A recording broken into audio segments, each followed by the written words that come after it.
গত ভিডিওতে আপনারা দেখেছেন যে আমার রয়্যাল এনফিল্ডটা 26 পয়েন্ট সামথিং কিন্তু মাইলেজ দিয়েছে, মানে এক কথায় প্রায় 27-এর কাছাকাছি মাইলেজ দিয়েছে।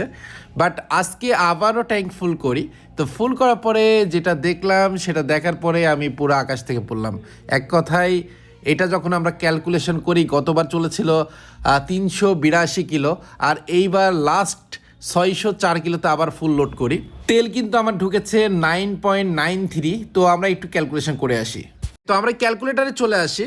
আমরা কিন্তু গতবারে ফুল করেছিলাম হচ্ছে 382-তে, তাই না? তো 382-তে যখন ফুল করি, আজকে ফুল করলাম কততে? 604-এ। তো টোটাল কত চললো? 604 মাইনাস 382, মানে গত ফুল ট্যাঙ্কিতে কিন্তু টোটাল 222 কিলো কিন্তু চলেছে। তো আজকে আবার ফুল করলাম, তো 604-এ। ওকে, এবার কত তেল ঢুকলো? তেল ঢুকলো হচ্ছে 9.93 সমান 22.35 সামথিং, মানে এক কথায় আপনার 22-এর উপরে কিন্তু মাইলেজ দিচ্ছে না।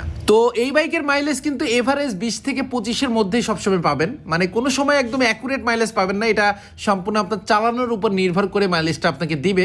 তবে যারা এই বাইকটা কিনবেন তারা এই কথাটা মাথায় রাখবেন যে মাইলেজ কখনোই 20-25-এর বেশি পাবেন না, আর যেটা পাবেন সেটা খুব ভাগ্য গুণে। ঠিক আছে? তো সবাই ভালো থাকবেন, সুস্থ থাকবেন, আল্লাহ হাফেজ।